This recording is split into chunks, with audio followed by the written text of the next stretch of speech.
আসসালামু আলাইকুম, সবাই কেমন আছো? আশা করি যে যেখানে আছো ভালো আছো, সুস্থ আছো।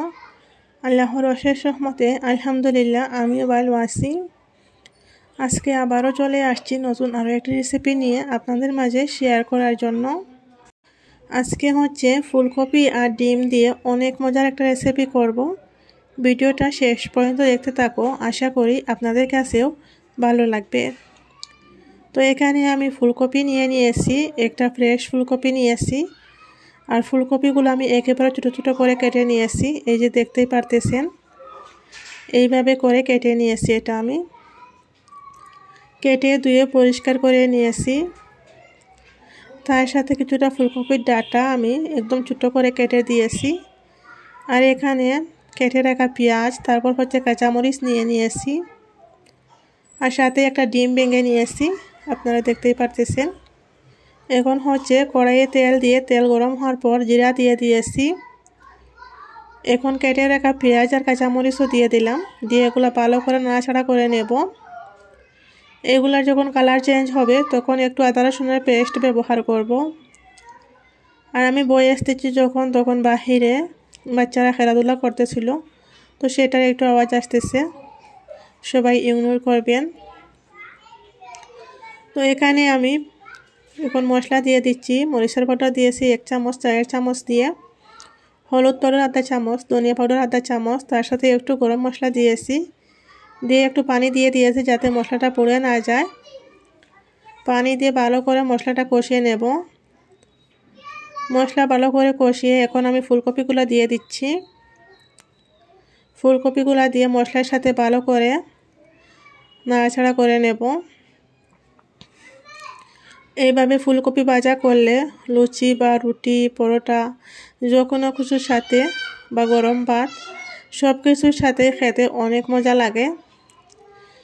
অনেকেই হয়তো ফুলকপি কষা তারপর মাছ দিয়ে অনেক কিছু দিয়ে খেয়েছো, কিন্তু এইভাবে একবার ট্রাই করে দেখিও, অনেক মজা হয় খেতে। নর্মাল যে ভাজি করা হয় সেটা এত বেশি মজা হয় না, সাথে একটা ডিম ভেঙে দিলে সত্যি টেস্টটা না অসাধারণ হয়। আমি ভালো করে এগুলা কষিয়ে নিচ্ছি মশলার সাথে। এখন হচ্ছে আমি ডিমটা দিয়ে দেব। আর আমি যেই ডিম ভেঙে রেখেছিলাম সেই ডিমের উপরে আমার মেয়ে ফুলকপির কয়েকটা পিস দিয়েছিল, সেই কারণে ফুলকপিগুলো মিশিয়ে গেছে ডিমের সাথে। তো ডিমটা দিয়েছি, এখন দিয়ে আবারও ভালো করে নাড়াচাড়া করে নিচ্ছি। আর এটা হচ্ছে গ্যাসের ফ্লেম মিডিয়াম রেখে পুরো ভাজিটা করতে হবে, না হয় আবার সিদ্ধ হবে না, পুড়ে যাবে। তো আমি গ্যাসের ফ্লেমটা একদম মিডিয়াম রাখছি। আর হচ্ছে এটাতে আর কোনো পানি ব্যবহার করব না। একটু পর এসে দেখবো নাড়াচাড়া করে নিচে লাগছে কি না। তো আমি 5-6 মিনিট পর্যন্ত ঢাকনা রেখে দিয়েছিলাম। এখন ঢাকনা সরিয়ে নেড়েচেড়ে নিচ্ছি। আর ফুলকপি সিদ্ধ হতে হচ্ছে বেশি সময় লাগবে না, এই যে 50% সিদ্ধ হয়ে গিয়েছে। আরও 5 থেকে 7 মিনিট পর্যন্ত রাখলে পুরোপুরি সিদ্ধ হয়ে যাবে। আর এই যে দেখতেই পারতেছেন ফুলকপিগুলো পুরো সিদ্ধ হয়ে গিয়েছে। আর এই সময়টাতে হচ্ছে কারেন্ট চলে গিয়েছিল, সেই কারণে ফোনের যে লাইট থাকে সেটা দিয়ে আমি ভিডিওটা করতেছি, সেই কারণে পুরো ক্লিয়ার আসতেছে না। আমাদের এখানে কারেন্ট যায় না, কিন্তু ওই দিন একটু প্রবলেম হয়েছিল লাইনে, সেই কারণে কারেন্টে চলে গিয়েছিল। আর অনেক সময় অপেক্ষা করার পর কারেন্ট আসছিল না, সেই কারণে পুরো ভিডিওটা পুরো করার জন্য আমি ফোনের লাইট দিয়ে করে নিয়েছি।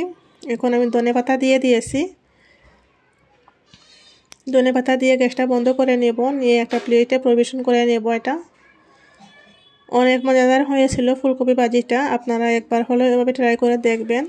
আর এই ফুলকপি ভাজিটা করতে বেশি সময় লাগে না, তাড়াতাড়ি হয়ে যায়, খেতে কিন্তু অসাধারণ লাগে। একটা ডিম দিয়ে অনেক মজার একটা রেসিপি করা যায়। এখন পর্যন্ত আমার ভিডিওটা যারা দেখতে আসো, যদি একটা লাইক দিতে ভুলে যাও তাহলে একটা লাইক দিয়ে দিও।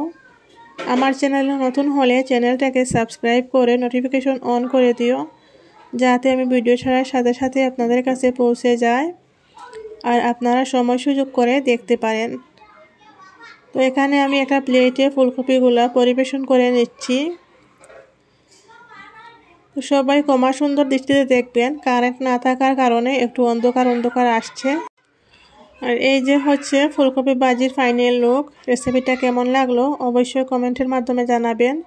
আর যদি আপনাদের কাছে ভালো লেগে থাকে তাহলে ট্রাই করবেন। আজকের মতো বিদায় নিচ্ছি, সবাই ভালো থেকো, আল্লাহ হাফিজ।